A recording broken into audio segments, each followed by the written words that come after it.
Shalom, bien-aimés, shalom à tous, shalom à toutes, bonjour, bonsoir. Tout dépend de l'heure à laquelle va te trouver cette émission. Un mot pour ta vie. 10 minutes de vérité biblique pour marcher avec notre Dieu.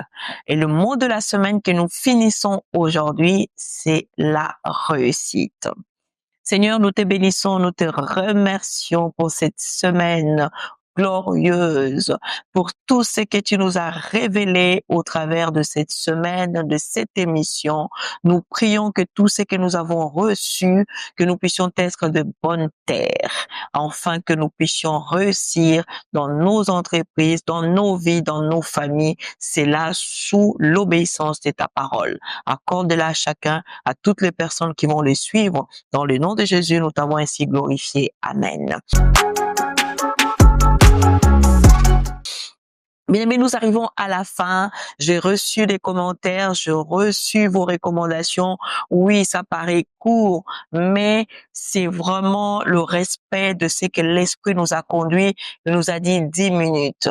Mais vous inquiétez pas, nous allons répondre tous les mots que nous avons déjà exploités ou explorés, mais avec d'autres intervenants, bien sûr, je serai là. Ça va être encore plus merveilleux, ça va être encore plus riche, d'écouter les autres intervenants, des serviteurs de Dieu, de pasteurs, des docteurs, des évangélistes, de frères et sœurs qui passeront aussi dans ces plateformes pour pouvoir nous apporter leurs pensées. C'est long les Écritures par rapport aux mots que nous avons déjà explorés. Je vous garantis que vous n'allez pas regretter. Continuez à nous suivre, à vous abonner, à liker, à partager, parce qu'il y a encore des choses merveilleuses des jours à venir. Mais pour aujourd'hui, nous continuons sur la réussite. Nous finissons d'ailleurs ces mots, la réussite aujourd'hui. Nous avons compris que tout doit passer par l'obéissance, par le respect, la pratique, la méditation, la connaissance de la parole de Dieu, afin d'obtenir le succès et la réussite. Nous avons exploré Deutéronome 28, nous étions aussi dans Josué chapitre 1 au verset 8, mais aujourd'hui nous continuons. Nous voulons aussi comprendre c'est quoi réussir sa vie et réussir dans la vie. Réussir sa vie, mais réussir aussi dans la vie. Ce sont deux aspects qui sont importants dans la réussite. Nous devons réussir dans la vie, mais aussi réussir sa vie. Voilà. Mais quand on parle de réussir dans la vie, c'est lorsque Dieu prend la première place dans ta vie. Cela garantit la réussite dans la vie. Lorsque Dieu prend le premier mot et les derniers mots dans ta vie, c'est-à-dire que tu associes déjà tout ce qu'on a vu précédemment, c'est-à-dire que tu lui laisses la place, c'est-à-dire que tu laisses que lui puisse prendre possession de tout. C'est pourquoi Matthieu chapitre 6 au verset 33, il est écrit: cherchez premièrement le royaume et la justice de Dieu, et toutes les choses vous seront données par-dessus tout. C'est pourquoi pour réussir dans la vie, il faut d'abord que les seigneurs prennent le commande de notre vie. Si tu laisses Dieu prendre le commande de ta vie, parce que lui déjà te connaît plus que toi-même, parce que lui sait ce qu'il faut au bon moment, au bon endroit et au bon temps pour que toi, tu puisses vivre la réussite, mais il faut que tu viennes, il faut que tu lui laisses le commande de ta vie. C'est là que tu réussiras dans la vie. C'est dans ces concepts-là que tu obtiendras. Parce que vous savez, il y a deux fois, nous pensons connaître plus que Dieu, Il y a deux fois, nous pensons mieux faire plus que Dieu. Il n'y a aucune personne sur cette terre qui puisse faire ou qui puisse connaître plus que lui-même le Créateur. Parce que Dieu connaît les recoins sur la terre que toi et moi, nous ne connaissons pas. Ça lui appartient. C'est pourquoi, dans la vie, nous avons besoin qu'il prenne la première place. Mais réussir aussi dans sa vie, quand on parle de réussir dans sa vie, c'est acquérir tous les succès et de réussite par la volonté de Dieu. C'est-à-dire l'exécution de tout ce que nous avons vu précédemment. Pour que cela soit aujourd'hui visible, pour que cela devienne palpable dans ta vie, la réussite dans sa vie et la réussite dans la vie, nous avons besoin d'utiliser l'obéissance et la connaissance, l'amour, la volonté, l'acquérir, la parole de Dieu, de le garder fidèlement, tout ce qu'on a vu précédemment. Nous en avons besoin pour bien marcher avec notre Seigneur. La réussite, bien-aimée, est à notre portée. La réussite est disponible pour chacun de nous. Je l'ai dit hier ou avant-hier, que la réussite, bien-aimé, n'est choisie pas. Tout le monde est appelé à la réussite. Nous avons tous été créés à son image et selon sa ressemblance, et nous avons tous le même sort. Nous avons tous le même rendement. Il ne donne pas à chacun ou ne donne pas à l'un et n'est pas donné à l'autre. Il nous l'accorde tous. D'ailleurs, notre Dieu ne connaît pas les favoritismes et il n'aime pas ça.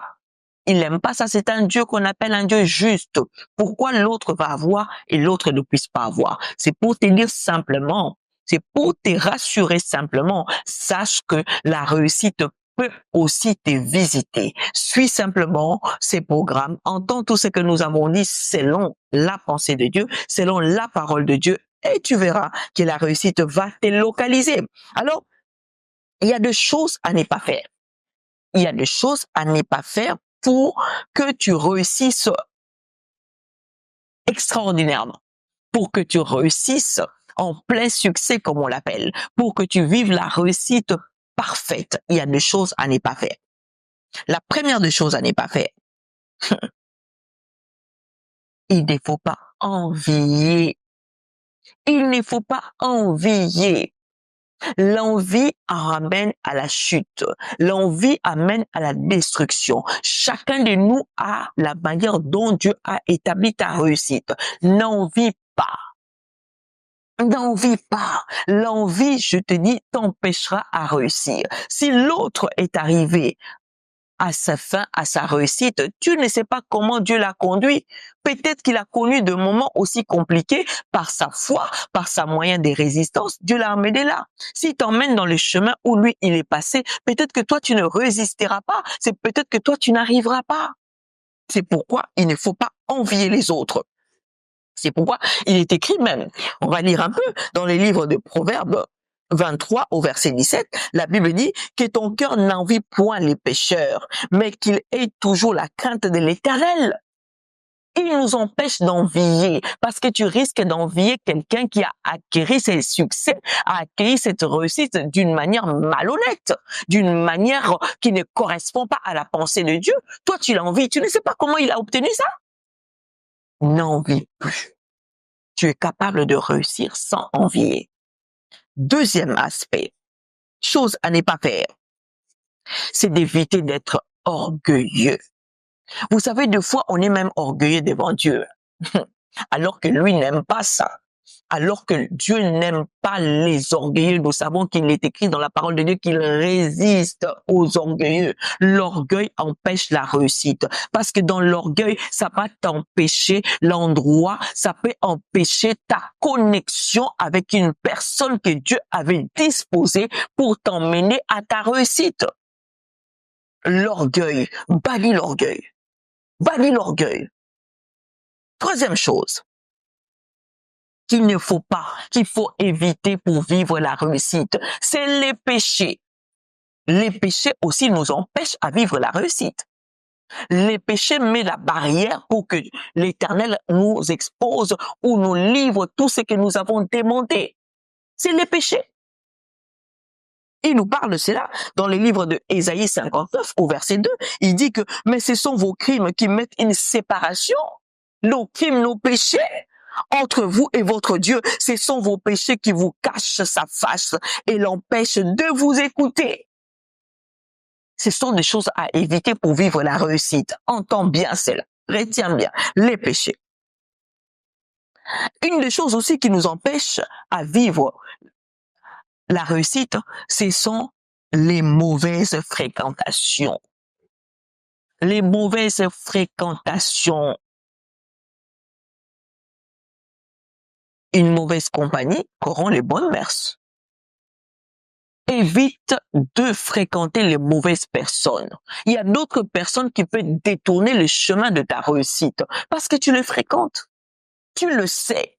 Je m'adresse aujourd'hui, l'Esprit de Dieu me pousse à te dire que tu le sais, les personnes que tu fréquentes, que tu penses qui vont t'emmener à la réussite, tu as même des choses éphémères, des choses que j'ai appelées les choses qui apaisent. Waouh, Jésus. Évite. Encore, ce qui peut empêcher, c'est la paresse. La paresse empêche la réussite. J'arrive à la fin. La paresse empêche la réussite. Il est écrit dans le livre de Proverbes, chapitre 6, au verset 10, un peu de sommeil, un peu d'assoupissement, un peu de croiser les mains pour dormir. La pauvreté te surprendra. Évite la paresse. La paresse aussi t'empêche de pouvoir réussir. Nous voulons la réussite, nous devons bannir toutes ces choses. Parce que notre Dieu, lui, il peut t'emmener. Toi qui as réussi aujourd'hui, sache aussi conserver quoi? Ta réussite pour des générations futures. Nous sommes arrivés à la fin de notre programme pour aujourd'hui. Vous savez, nous ne pouvons pas finir sans pouvoir prier. J'aimerais t'inviter à prier parce que j'ai pris que ta réussite puisse être une réussite générationnelle. C'est pourquoi il faut les confier entre les mains de celui qui établit l'alliance parfaite. L'alliance parfaite. C'est lui lorsque, vous savez, entre les alliés, il y a toujours une attente. L'allié, lui, il ne permet pas à pouvoir dribbler ou encore, comment dirais-je, comment je peux appeler ça? Il ne peut pas pousser son allié à l'échec. Les alliés s'entendent toujours. Il n'y a pas de trahison entre les alliés, je vais dire. Alors, prends 2 minutes de prier avec moi. Éternel Dieu Tout-Puissant, nous te bénissons et nous te remercions par rapport à la puissance et à l'efficacité de ta parole. Père, tout ce qui pouvait nous empêcher, tout ce qui pouvait empêcher, Père de gloire, notre réussite, Père, nous implorons à ta grandeur et à ta puissance de mettre fin à cela. Mettre fin à la désobéissance, mettre fin à des envies, mettre fin à l'orgueil, mettre fin au péché, Seigneur. Et que tu puisses encore nous donner la force, que tu puisses encore nous donner les capacités d'obéir à ta parole, d'obéir et de pratiquer à ta parole. Parce que tu nous garantis que si nous obéissons, c'est alors que toi tu nous béniras. Et nous cherchons la réussite, nous cherchons la supériorité, nous cherchons les succès, Seigneur. Nous voulons les vivre, Papa, ce qui vient de toi, parce que nous savons que c'est ta bénédiction qui enrichit, c'est ta bénédiction, Père de gloire, qui apaise. Nous ne voulons pas être soulagés par de réussite, mais nous voulons être apaisés par la réussite. Que cela soit le partage d'une personne qui va nous suivre, que cela soit ma vie, que cela soit ta vie, que cela soit ta destinée au nom de Jésus-Christ.